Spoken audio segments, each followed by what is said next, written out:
Support for this podcast and the following message come from NPR sponsor Amazon MGM Studios with the new series Expats, depicting the lives of 3 women in Hong Kong after a single encounter sets off a chain of life-altering events. Expats is now streaming on Amazon Prime Video.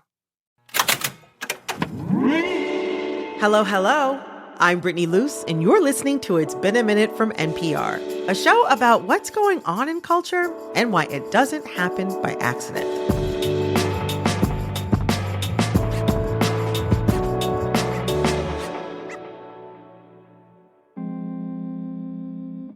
Today, the International Court of Justice, also known as the ICJ, found that it is plausible that Israel has committed acts of genocide in Gaza. The courts gave this order.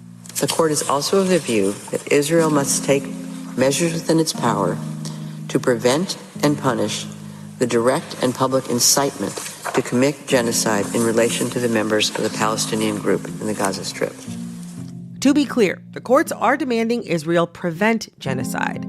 It did not find Israel guilty of genocide, and there is currently no order for a ceasefire in the region. The ICJ is requiring Israel submit a report to the court within a month to explain what has been done to uphold its orders, some of which includes allowing humanitarian aid into the Strip and taking more measures to protect Palestinians. And this, preventing genocide, was a core part of the case brought to the ICJ by South Africa's legal team. They know that to make a ruling of genocide is quite complicated. Certain features have to be present. South Africa, in anticipating how difficult it is to prove a genocide, added other elements to its case. And these elements are failure to prevent a genocide. So they're not just saying... This is Redi Tlhabi, an award-winning broadcast journalist from South Africa who covers international affairs, has a master's in international relations, and has been following the case closely.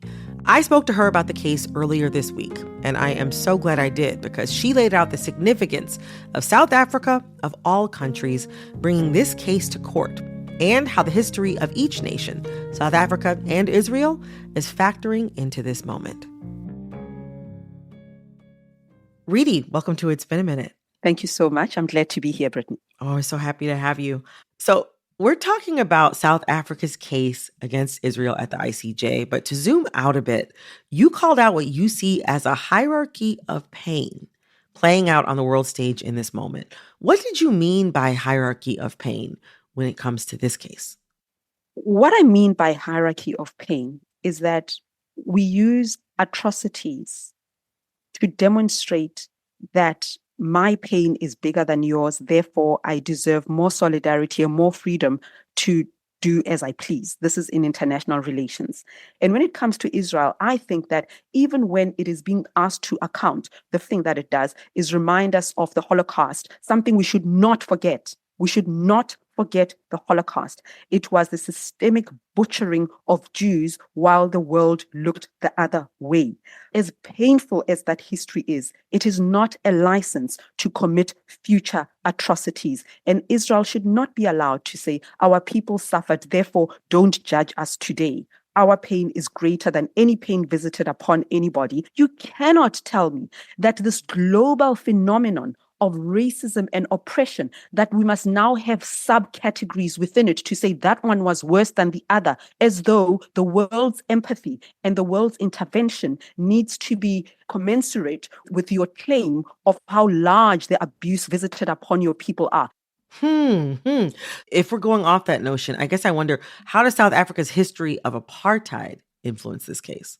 South Africa is a small country which became famous for many reasons, one of them being that it successfully came out of the yoke of apartheid, not without losses, not without pain, not without compromise and negotiation, not without bloodshed. We came out of, it's the 30th anniversary of South Africa's democracy, and we prevented a civil war precisely because we recognized that to reverse the injustices of racial oppression, you can't destroy the race that was responsible for that oppression, because the oppression was institutional, it was legislative, and it permeated every area of our lives. But we need each other. We are citizens of the same country. And it doesn't follow that in an architecture of apartheid and oppression, there are no allies in the white community. So we had to work together as a country, because to seek vengeance because of any form of oppression, therein lies your own demise. So if Black South Africans had just gone and committed revenge, as it were, we would have no country left. So negotiations are about give and take. And the Middle East needs that solution, sharing land, sharing the political space, sharing autonomy and freedoms. And South Africa believes that is possible. So it is significant that South Africa is the country that took this case to the ICJ precisely because it has experienced apartheid and we know the cost of such oppression. The second thing, Brittany, and this is what the international community needs to understand, South Africans did not topple apartheid by themselves. We needed governments to support our anti-apartheid movement. So it's important that people understand that international solidarity helped to fund apartheid. It helped to destroy apartheid. So it would be quite hypocritical from us as South Africa, who built a democracy based on human solidarity and international solidarity, to sit by and watch when apartheid or genocide is being committed. So from that historical point of view, this case brought by South Africa is significant. You've described Israel as having a long-standing relationship with South Africa that goes back through apartheid.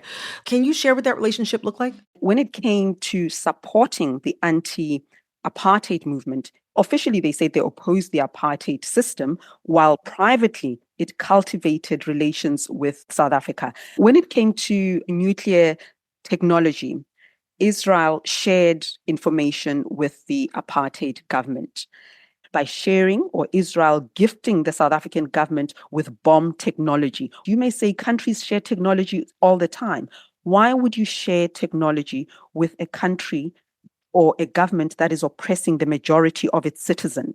And the majority of the citizens are Black. Where do you think they're going to use those bombs? Now, in South Africa, we had a prime minister who was called the architect of apartheid. Part of what built that architecture was dispossession.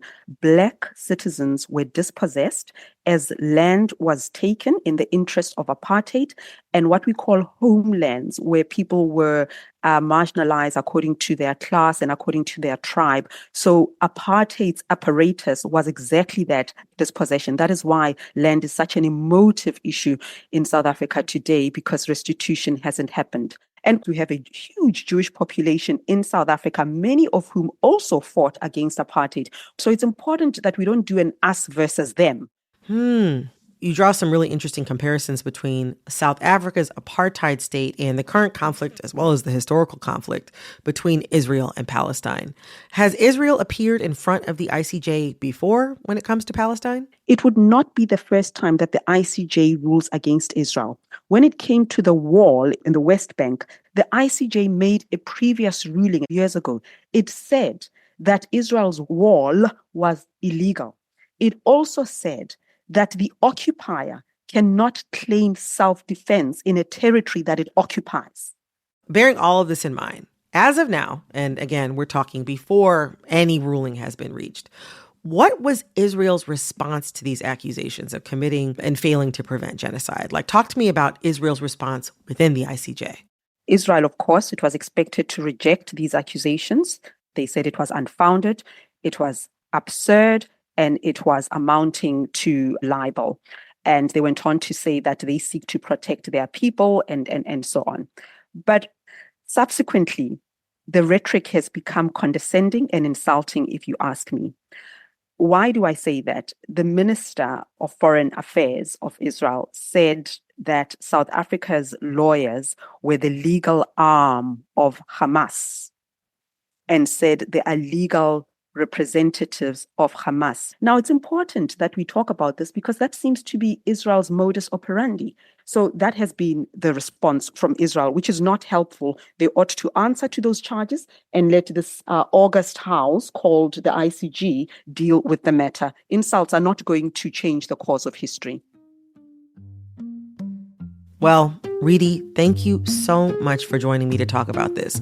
This is extremely important and very, very timely. Thank you so very much, Brittany. Thank you for inviting me. That was South African broadcaster Redi Tlhabi. Tlhabi and I spoke before the ICJ's ruling that Israel must prevent genocide. And since then, leaders of both countries have responded. Here's South Africa's president, Cyril Ramaphosa. Earlier today, the International Court of Justice in The Hague in the Netherlands issued a ruling that is a victory for international law, for human rights, and above all, for justice. And in a video statement, Israel's Prime Minister Benjamin Netanyahu said that while Israel's commitment to international law is unwavering, Israel will continue to defend itself. Like every country, Israel has an inherent right to defend itself. The vile attempt to deny Israel this fundamental right is blatant discrimination against the Jewish state, and it was justly rejected.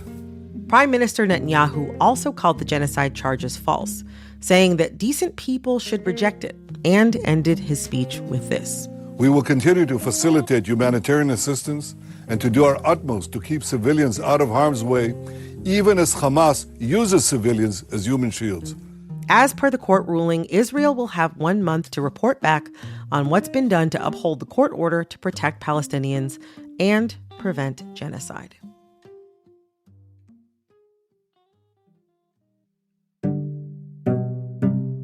Coming up, we turn to television's obsession with cults and whether that says anything about where we are in history right now.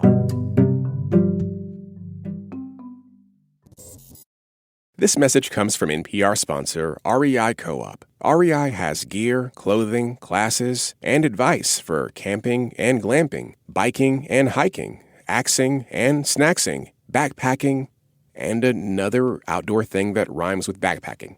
Visit your local REI Co-op or rei.com for the 1,000,001 ways you can opt outside. Support for NPR and the following message come from TIAA, on a mission with Wyclef Jean to give back with Wyclef's new record, Paper Right. With TIAA, streams turn into donations to a nonprofit called First Generation Investors. Stream now wherever you get your music. Up First achieves the rare 1-2 punches of being short and thorough, national and international, fact-based and personable.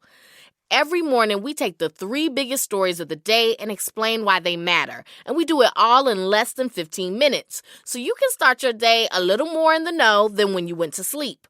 Listen now to the Up First podcast from NPR. Listening to the news can feel like a journey. The 1A podcast is here to guide you beyond the headlines and to cut through the noise. Listen to 1A, where we celebrate your freedom to listen by getting to the heart of the story together. Only from NPR. Now we're going to totally shift gears because I want to turn to something that seems to be on a lot of our minds out there. Cults. Now, we do watch cult documentaries in my house. My husband loves them. But there are so many cult documentaries that I think they can be considered their own genre. After all, they've got similar plot points and feature a predictable array of characters like the bewildered parents, the tearful ex-members, and the weird, creepy leader who everyone swears is charismatic. And that's not to say there isn't variety in the genre. I mean, if you want a love cult, try Escaping Twin Flames. You want a sex cult, there's The Vow. You want reincarnation, try Love Has Won. Celebrities, watch Going Clear. I mean, I could go on, and I am not even listing the podcasts. Over the past few years, you could say cult media has gained a cult following. More people are talking about how they love cults than ever before. That's the interesting part. People saying things like, "What's your favorite cult?" is a mind-blowing statement. That's Dr. Poulomi Saha. They're an associate professor of English at University of California, Berkeley, and co-director of the program in critical theory. They teach a class about cults and pop culture.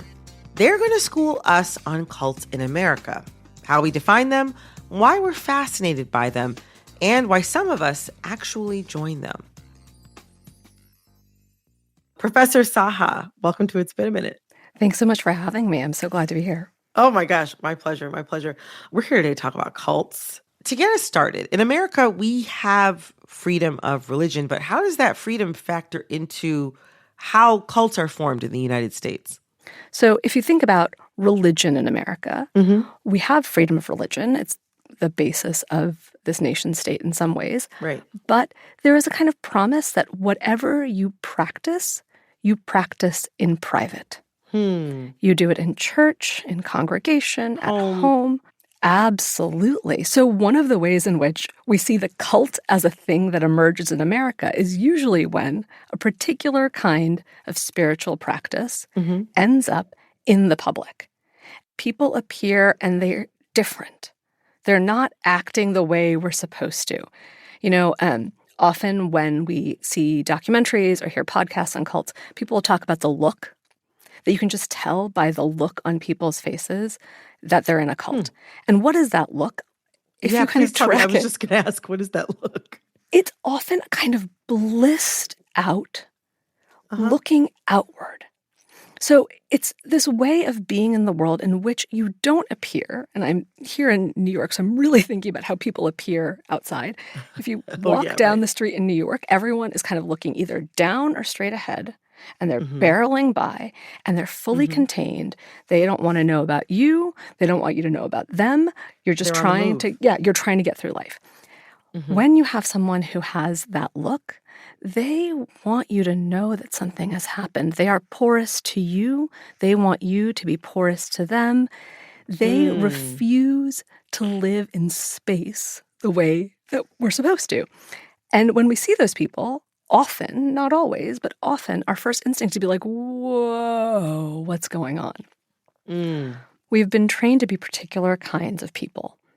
And then you have these groups that disrupt our social equilibrium. That is so interesting. I hadn't thought about a cult in that way as being a group of people, or often appearing as a group of people who are disrupting our social contract and disrupting our sort of cultural norms by performing or experiencing their belief system or their, let's say, relationship with God or their religion in public in a way that captures attention. What makes us see some groups of people and think, oh, these people are just religious, and other groups of people and think, oh, these people are in a cult? Brittany, it's such a good question, and my answer is so boring. In the end, there is a single arbiter of religion in America, a single body that decides whether or not something is a religion or, say, a cult or just a community. Do you know what that body is? I mean, I have a guess, but I want to say it's the IRS. Yes. But my thought is that since nobody can tell you what your religion is, let's say I wanted to be like, oh, I'm going to start a cult. I got all these listeners. I'm going to start a cult, right? My thought is I could just say, oh, this is the Church of Brittany. And I could go to the government and be like, I have a church. We got X amount of listeners every week. Like, I need tax exemption or whatever. So here's the thing. So you can go to the IRS and say, we're a religious body and we're looking for recognition for nonprofit status. Fine. Right. You'll probably get it. Now, if I say I am suspicious of your practices and I think actually what's happening inside the Church of Brittany is hinky, I can go to the IRS and say, actually, I don't believe they're a real church. You need to investigate their practices and strip them of their tax-exempt status. This is often where then you have groups and churches that enter into a kind of scandal.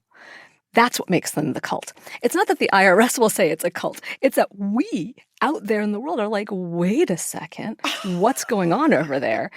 Scandal, cult. And once you have the word cult, it's so useful in some ways for something like tabloids, but for us as consumers of gossip and information and popular culture, because cult gives us then a whole narrative. We then know exactly what to expect. There's a moment of looking for the escape. And that's the thing about cults. There is a story built into cults in which when you are in a cult, you lose yourself. Wow. That's the real danger, right? Right. So when someone breaks out and they're returned to themselves, we, again, trained to be people who want to be individual and sovereign and rational and thinking, are like, congratulations on returning to yourself. Coming up, Professor Saha lays out how 1950s conformity led to the 1960s cult boom.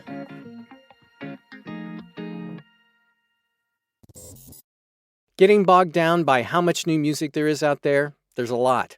Consider a daily dose of the All Songs Considered podcast. It's the easiest way to get tuned into the music world. We spend hours combing through the new music universe, from emerging bands to time-tested icons, to bring you your next favorite artist. To get up on your music know-how, listen to All Songs Considered from NPR. Every weekday, NPR's best political reporters come to you on the NPR Politics Podcast to explain the big news coming out of Washington, the campaign trail, and beyond. They don't just tell you what happened, they tell you why it matters. Join the NPR Politics Podcast every afternoon to understand the world through political eyes. From an Iraq War cover-up to towns ravaged by opioids to the roots of our modern immigration crisis, Embedded explores what's been sealed off and undisclosed. NPR's original investigative podcast reveals why these stories and the people behind them matter. Listen to the Embedded podcast, only from NPR. I'm glad you said that because nobody says that. Can I just say thank you to you for such a thoughtful interview? Oh my God, yeah, I think you nailed it. Bullseye. Interviews with creators you love and creators you need to know. Listen to the Bullseye podcast only from NPR and Maximum Fun. So when it comes to cults, not all cults, I have been very fascinated by this pattern. It seems like a lot of the cults in the U.S. seem to be groups of white Westerners appropriating Eastern traditions or religious practices. Mm-hmm. Why does that appropriation factor so heavily into so many cults in America? Well, this is my current book project. It starts actually, I think, in the kind of early settler colonial moment, and I can kind of pinpoint at least one example, which is a set of conversations in writing between Thomas Jefferson and John Adams. And they talk about how they've been reading everything they could find on the Vedas and on Hindu scripture, except they're not reading anything in Sanskrit, obviously, because they can't read Sanskrit. They're not even reading the British translations of the German translations. Okay. No, they're reading these American theologians who are mostly reading a kind of hodgepodge of this and making it up. Oh my gosh. They're writing these books in which they're kind of self-synthesizing stuff that they've read. So it's like they're basically doing like the old-fashioned version of like, oh, we're going to base books and our concept of Eastern religion off of Wikipedia. But also what suits us, what we think is interesting to us. You look at a lot of these groups that claim, Eastern origins, almost always they are homegrown. They begin in America, and they begin usually with a smart, charismatic leader who understood that most Americans aren't going to come for a traditional religious practice. Religion is hard. It comes with all kinds of things. It comes with history. It comes with ritual. What if you could get rid of all of that? Get rid of all the heavy stuff. Get rid of the having to read scripture. What if someone just gave you the good stuff? That is, and this is what I think is kind of perennially interesting to an American audience, the possibility of transcendence, the possibility that your individual being isn't the end-all be-all, and there isn't some discrete other thing out there, God, that is separate from you. It's a super, super compelling idea, especially when you have a country of individuals who have been told, right, remember, we're circling right back, to be contained and rational and private all the time. And this one leader will offer you, again, a very simple, often secret key to transcendence. And you have access to it. It's so simple. Why wouldn't you take it? So we see over and over again people taking advantage of what's on offer to them, which is usually very simple, very compelling paths to enlightenment. That is so interesting.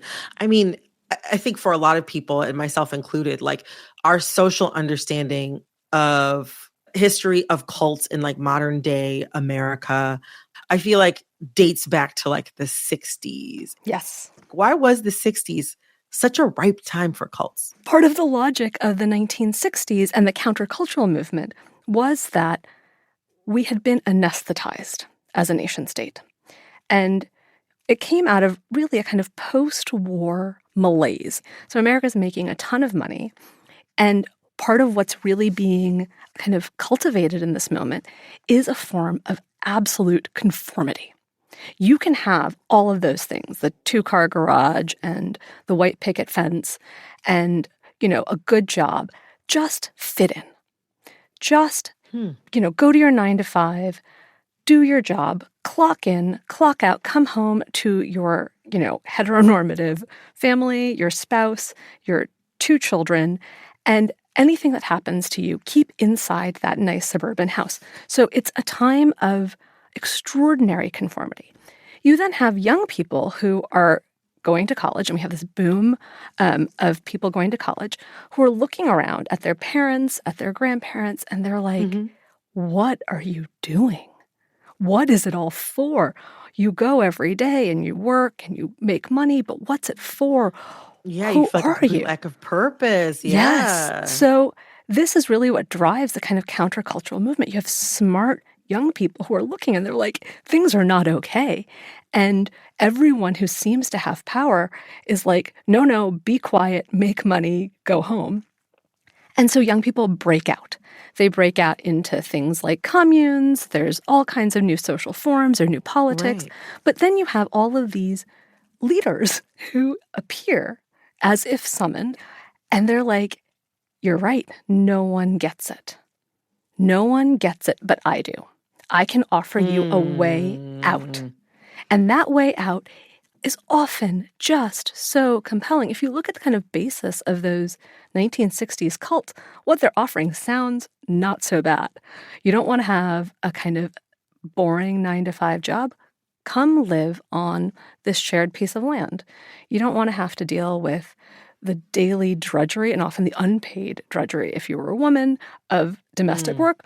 Well, you know what? We don't have, a person who goes out and makes money and a person who works at home. We're all going to share the labor. We're all going to share the load. Yeah. Heteronormity is difficult. We're not interested in those kinds of sexual strictures. Right. Monogamy. We don't. Yeah, don't it's worry not about working it. For you. Yeah. It seems to offer a solution to everything. So in this moment of kind of crisis, people turned to radical alternatives. I think we're looking at radical alternatives today, too, because we're, again, in a moment of crisis, a different one. But I don't think it's a coincidence that suddenly we have all of these documentaries and podcasts about cults in a moment at which the world is on fire. Yeah, no, it's like you said, cults are a part of popular culture right now. I mean, everybody's talking about them. One of our producers on the team told me that he's seen on dating apps a number of people saying on their profiles that they would join a cult. Yes. Anything you're putting on a dating profile, you're throwing out there as something that you think is going to reel them in. You know what I mean? Yes. So like, I don't know. That feels like its own cultural shift, right? You said before that America makes it extremely hard to belong and that subcultures offer a chance at radical acceptance. And I had to kind of pause for a second and sit with that idea because I think in a way that that's true. But in some ways, there is something about cults that make me think about people that are hungry for the communal. It seems like some cults in a way are preying upon the human drive to work together with other people to fix things. Absolutely. And I think it's really important for us to separate the leader, often a charismatic individual, from people who are followers. I think they work in different ways. People who join these communities are almost always hungry for something that is missing in their lives. And I think that longing is important for us to keep in mind so that we don't fall into the trap of the cult story. Well, Professor Saha, thank you so much. I really enjoyed this conversation. Now you've got me looking at everything differently. Well, I had so much fun. Thanks so much for having me. That was UC Berkeley professor Poulomi Saha. Their current book project, Fascination, America's Hindu Cults, considers the allure and scandal of so-called Hindu cults in America.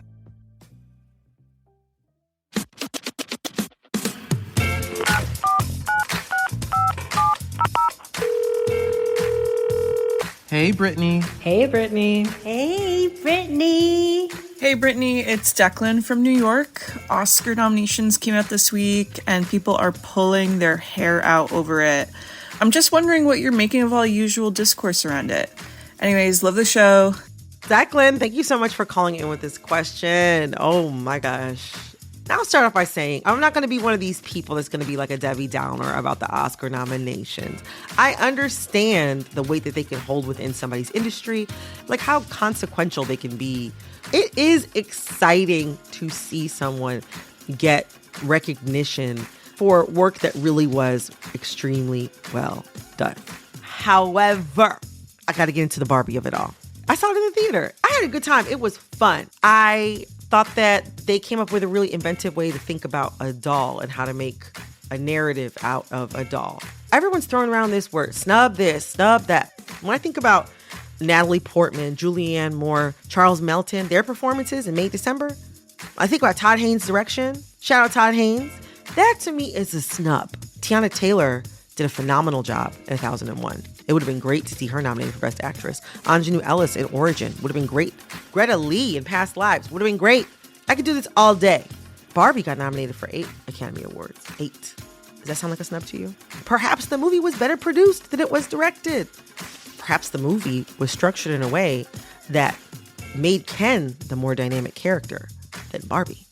Was the movie so good such that people need to be crying and bleeding out all over social media, losing their minds because Greta Gerwig wasn't nominated for Best Director, an award she has been nominated for before? Is there any reason for Hillary Clinton? Did she need to put out a statement talking about how Barbie got snubbed? I don't think any of that was necessary. Margot Robbie didn't get nominated because there were 5 other women that the voters felt like needed to be nominated in the Best Actress category. Ryan Gosling didn't steal nothing from her. He didn't steal anything from her. He was good in the movie. But all this, like, we're going to war, like Braveheart, over a movie about a doll. Let's back up. Because you know who else from Barbie was nominated for an Oscar? America Ferrera. As one of the few Latinas to be nominated in an acting category for an Oscar. Nominated. Like, she's one of less than 15 in history. Those accomplishments are being overshadowed. It's not just about these 2 talented, blonde, white women. There's more out there. There's more to feminism and more to life than just Barbie. Anyway, thank you so much, Declan. I hope you have a great weekend. And next week, y'all, I don't want to hear no more about this, okay? Case closed. If you have a thought or question about pop culture, send us a voice memo at ibam@npr.org. That's IBAM@npr.org. This episode of It's Been a Minute was produced by Barton Girdwood, Alexis Williams, Liam McBain, Corey Antonio Rose. This episode was edited by Jessica Placzek, Bilal Qureshi. Engineering support came from Stacy Abbott, Robert Rodriguez. We had fact-checking help from Susie Cummings, Barclay Walsh. Our executive producer is Verilyn Williams. Our VP of programming is Yolanda Sanguini. All right, that's all for this episode of It's Been a Minute from NPR. I'm Brittany Luse. Talk soon.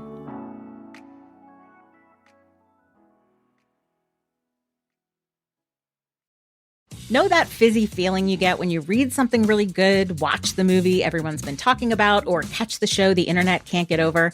At the Pop Culture Happy Hour podcast, we chase that feeling 5 times a week. We talk about the buzziest movies, TV, music, books, and more. From lowbrow to highbrow to in between, catch the Pop Culture Happy Hour podcast from NPR. You ever been there when an uncomfortable question about race comes up, but you don't know how to answer? That's where Code Switch lives. Each week, we're talking about race and how it intersects with every other aspect of your life, from politics and pop culture to history and food. Listen now to the Code Switch podcast from NPR. When Argentina won the World Cup, it meant so much to so many people. But there's one person in particular for whom it meant everything. Soccer legend Lionel Messi. In The Last Cup, a bilingual podcast series, I explore why. Listen now to The Last Cup podcast from NPR and Futuro Studios.